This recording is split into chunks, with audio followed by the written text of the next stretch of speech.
Hello, good morning, students. Welcome back. So, in the previous lecture, we have discussed the syllabus, FY Basic Computer syllabus of FY Basic Computer Science of Savitribai Phule Pune University of Paper 1, that is the descriptive statistics. Now, in this lecture, we'll explain you the contents or syllabus of the second paper of statistics. Okay, second paper of statistics that we have under the FY Basic Computer Science. Okay, so in the first lecture, I have explained you or in detail the syllabus of descriptive statistics. Now, in this unit, in this lecture, I will explain you the complete syllabus of mathematical statistics, which carries 2 credits, then 15 marks internal marks and 35 theoretical marks. Okay, so let's start with it.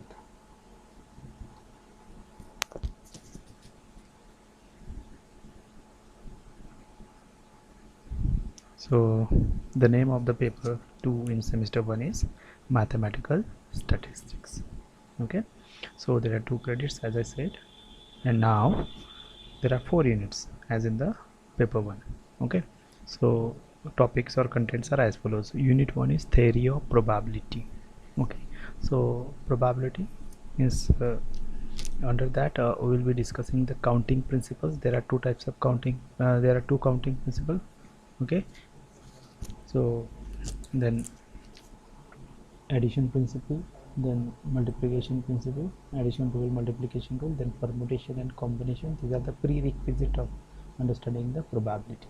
Okay, we cannot directly start with the definition of probability. Okay, we have to understand the basic concepts like counting principles. Permutation is represented denoted by like this, means NPR. Okay, so permutation is usually written by NPR, represented as NPR.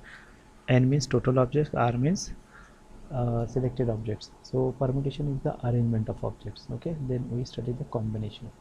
Okay, then combination is the selection of objects. So NCR. There are different notations also. Somebody use NCR like this. Okay, this can also be another way to denote the combination. One more exists, that is NR. So these are the 3 formats available to represent the combination. We mostly prefer this one, NCR. Then we study the deterministic and non-deterministic models. So deterministic model means we are knowing what will be the outcome. For example, if you boil water above 100 degrees Celsius, so anybody can tell that it will if we heat the water above 100 degrees Celsius, it boils. Anybody can tell. Okay, so if you throw the stone in the sky, then everybody can say that can predict it, what will happen, it will fall down on the ground. Okay, so most of the subjects like physics, chemistry, mathematics, they are all of deterministic nature. Means you are knowing in advance what can be the outcome of this experiment. For example, if you mix 2 chemicals in chemistry lab, and you are pretty sure that you will get the third, means a new chemical from it. Okay, but in statistics deals with the uncertainty. Okay, unpredictability. So deterministic experiments are of no use. There is no space or scope for deterministic experiments. So non-deterministic experiment or non-determination models we call such as a random experiment. We call it as a random experiment. For example, throwing a die. Die has 6 faces, right? If you remember, you play at home with using this die, and there are 6 numbers are there, 1 2 3 4 5 and some 6 somewhere. So whichever comes upper face, that you count. Okay, so uh, you throw a die, so you are you are you are sure that you are getting any one number out of 1 to 6, but you are not sure which number will come on the uppermost face, right? This is uncertainty. So there is uncertainty that you are not knowing which one will on the top of this die. Okay, but you are sure that any one of the number 1 to 6 can appear. 1 to 6 can appear. So it is not certain. Yes, for example, tossing a coin. Now coin tossing, there are two faces are there, then head and tail. Okay, so head and tail, you are sure that one of them will get you, means either head will come or either tail will come, but you are not sure which will come after throwing or after tossing a fair coin. Okay, if you toss, suppose somebody can predict, then I will give them the 10 coins and tell me the exact sequence of heads and tails. So then it will not be able to, just by coincidence somebody can predict, but not every time. Okay, so it is unpredictable. In such are the examples in the probability. Okay, so this comes under the random experiment. Okay, so this is very basic level questions. Okay, so there are far, the scope of this is far, uh, it's a, it is a highly important concept in the any field of study. Okay, or endeavor. What I want to say, probability is of immense importance in daily life, also in business cycle or in research also. Okay, so this is just an introductory examples to you. So more examples we discuss in the coming part of the syllabus. Then before you study probability, you need to understand the types of events. What is the event, what is the sample space, what are the types of sample space, these things you are going to understand.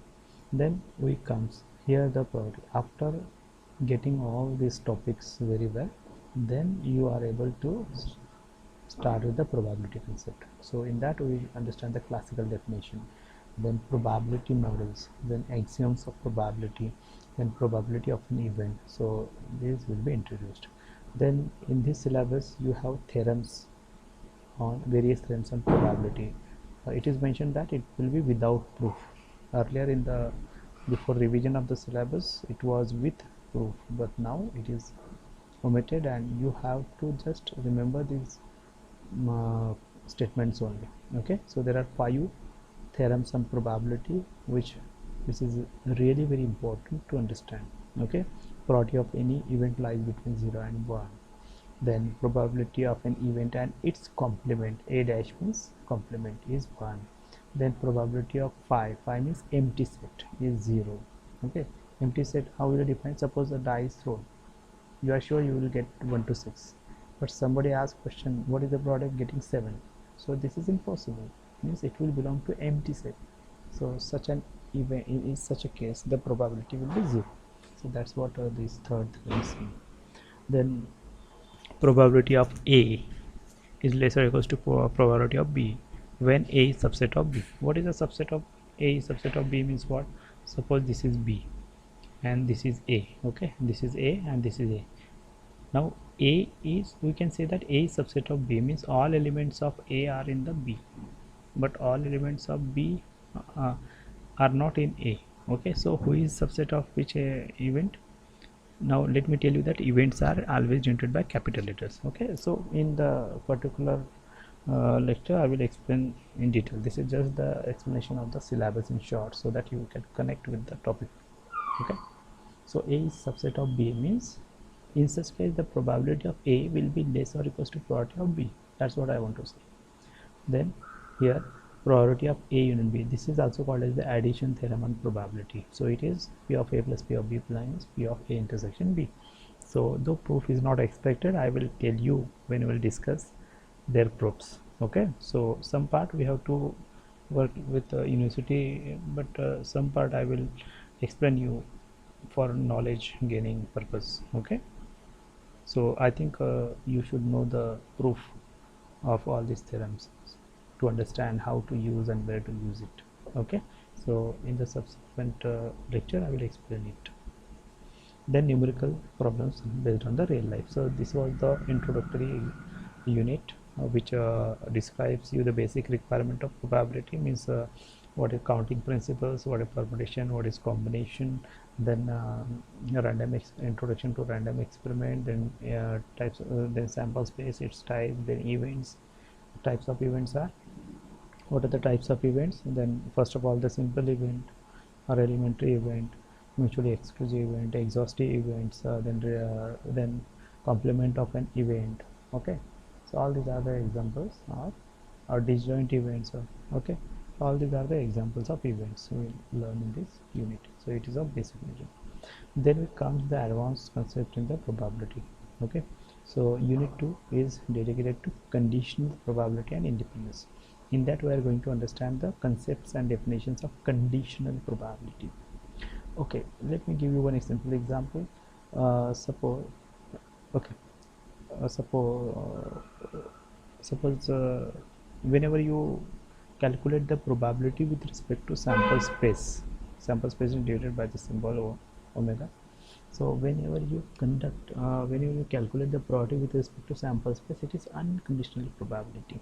Okay, but when you calculate the probability with respect to probability of an event with respect to another event, then which is already occurred, then you call it as a conditional probability. Okay, again I will explain in detail in the next lecture. Okay, multiplication theorem, then Bayes theorem. Okay, Bayes theorem will be explained. Without proof, only statement is there. Then true positive, false positive, sensitivity of a test as application of Bayes theorem. Then concept of posterior probability problems. Then concept and definition of independence. This is another important concept. Okay, so the numerical example based on this. What is independence of events? Two events are said to be independent if occurrence or non-occurrence of one does not affect another event. Okay, so again we study in detail in the subsequent lectures. So this unit tells you about the conditional probability and independence and about the application of conditional probability. Okay, then third unit is random variable. So random variable, in that we are going to understand the definition of random variable, discrete and continuous random variable. Then probability mass functions are there. Okay, probability mass function PMF, discrete random variable, and